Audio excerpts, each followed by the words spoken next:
Hi, my name is Jaxon Klem, and this is my term project for computer methods. I chose to do a tic-tac-toe game in Excel VBA. I'll start with, I'm sure everyone knows how to play tic-tac-toe, but I'll still show the instructions because it's part of the assignment.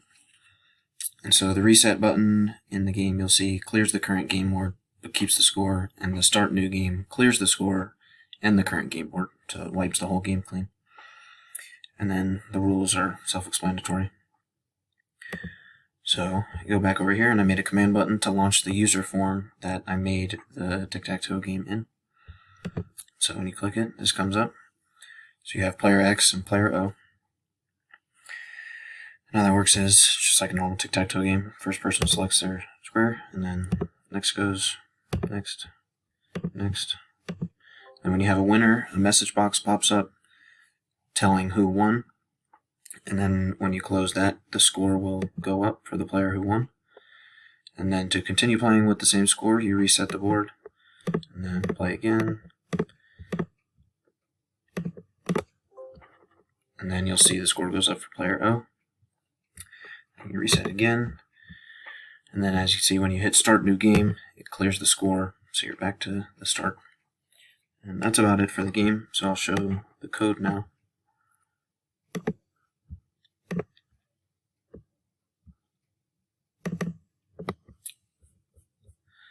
Okay, so I started. The first thing I did was all the colors and the frame coloring. So there's that. And then I went ahead and set up the code for each of the command buttons so that it works when you select whether you're on X or on O. So that's 1 through 9 for that. And then from that, I went to determine how the scoring would work. So I made a function for that down here. And this is where the code was quite tedious because I had to repeat it for every combination for X and O that could win. It wasn't too many, but there's a lot of combinations to go about. So that's all the different combos for X and O that can win. And then from there, I made the reset new function, which just goes about by coloring the backgrounds, changing the caption so that nothing pops up, and then enabling the button to actually work. And then from there, I made another function that pulls the reset function forward to use it in the button. And then from there, I went ahead and made the start button, which just uses the reset button along with 2 simple lines of code that clears the score of the 2 players.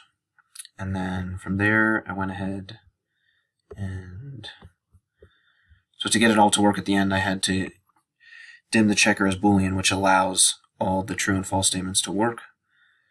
And that is about all that went into it. It wasn't too difficult, but it took some time and a lot of repetitive code to get the game to work. Thank you for listening.